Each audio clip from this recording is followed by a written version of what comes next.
যে সমস্ত বাচ্চারা মাদ্রাসায় পড়ে না, যে সমস্ত বাচ্চারা মক্তবেও পড়ে না, জিন্দিগিতে সিল্লার মধ্যেও গেল না, তবলিগের কাজের মধ্যেও গেল না, ওই বাচ্চাটা তাকে জিজ্ঞাসা করেন, আপনি যদি জীবনে মক্তবের মধ্যে না পড়েন, আপনি যদি জীবনে আপনি মাদ্রাসায় একটা অক্ষরও যদি আপনি না পড়েন, মাদ্রাসার বারিন্দার মধ্যেও জীবনে গেলেন না, মক্তবের মধ্যেও জীবনে গেলেন না, তবলিগের মধ্যেও জীবনে গেলেন না, আপনার বয়স হয়ে গেছে 50 বছর, আপনি নামাজ পড়ার যোগ্যতা আপনি কোথা থেকে পাবেন?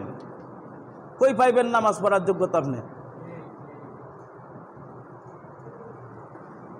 এই জন্যই আজকে সারা বাংলাদেশ সব উল্টাপাল্টা চলতেছে। ইসলাম নাই, মুসলমানের সন্তানের ভিতরে ইসলাম নাই, মুসলমানের সন্তানের ভিতরে দ্বীন নাই, মুসলমানের সন্তানের ভিতরে আজকে এলেম নাই। এলেম না থাকার কারণে সমাজ সব উল্টাপাল্টা হয়ে যাইতেছে, সব দিক দিয়েই উল্টাপাল্টা, সব দিক দিয়েই উল্টাপাল্টা হইতেছে। ঈদের সময়, কুরবানি ঈদের সময় একটা ঘটনা দেখছেন না? ঢাকা মিরপুর তার 3টা ছেলে, যে বাবার 3টা ছেলে, একটা ছেলেকে একটা ছেলে ইউনিভার্সিটির শিক্ষক, আরেকটা ছেলে সচিবালয়ে চাকরি করে, আরেকটা ছেলে কানাডা থাকে। ওই 3টা ছেলে শিক্ষিত না মূর্খ? 3টা ছেলে শিক্ষিত না মূর্খ? যে বেড়া ভার্সিটির চাকরি করে, বুয়েটে চাকরি করে, সেই ছেলেটাকে শিক্ষিত না মূর্খ? সেই ছেলেটাও শিক্ষিত। যে বেড়া সচিবালয়ে চাকরি করে ওই বেড়াও মূর্খ না, এই বেড়াও শিক্ষিত। যে বেড়া কানাডা থাকে এই বেড়াও মূর্খ না, এই বেড়াও শিক্ষিত। যে বেড়া কানাডা থাকে এই বেড়াও গরিব না, যে বেড়া সচিবালয়ে চাকরি করে এই বেড়াও গরিব না, যে বেড়া বুয়েটে চাকরি করে এই বেড়াও গরিব না। কিন্তু মাকে দেখার মতন তাদের সামর্থ্য নাই। কথা বলেন শিক্ষিত না? তার মা বিশাল বড় বিল্ডিং, একটা রুমের ভিতরে একটা জঙ্গল, রুমটা একটা জঙ্গলের মতন হয়ে গেছে। এই রুমের ভিতরে মা তাকে, তার মার খোঁজখবর নেওয়ার মতন, এত বড় শিক্ষিত হয়ে যাওয়ার পরেও, এত বড় চাকরিজীবী হয়ে যাওয়ার পরেও তার মার খোঁজখবর নেওয়ার মতন তাদের সময় নাই। একটা কুরবানির ঈদ গেল, এই কুরবানির ঈদের মধ্যে এমন কোনো মানুষ নাই যে মা বাবার কথা স্মরণ করে নাই। আর এই সমস্ত কুলাঙ্গার সন্তান, এই সমস্ত সন্তানরা একটা কুরবানির ঈদ গেছে, এই ঈদের মধ্যেও তার মার কথা একটু স্মরণ করলো না, মার কথা স্মরণ করলো।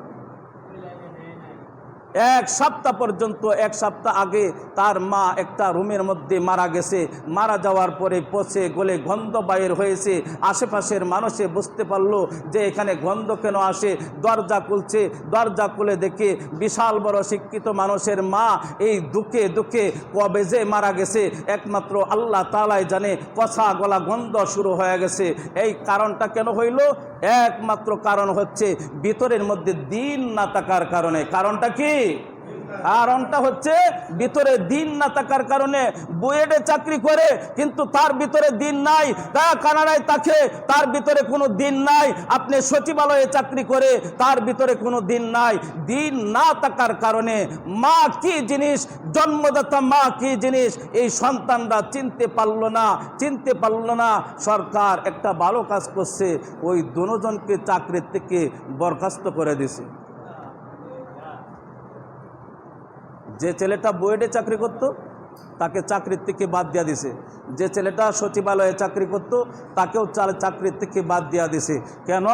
যে সন্তানটা জন্মদাতার মার কদর বোঝে না, ওই সন্তানটা বুয়েটে চাকরি করলে সন্তানের এই বুয়েটের চাকরি করলে বুয়েটের মধ্যে যে সমস্ত ছাত্রছাত্রী আছে এদের মায়া দয়াটা কীভাবে বুঝবে?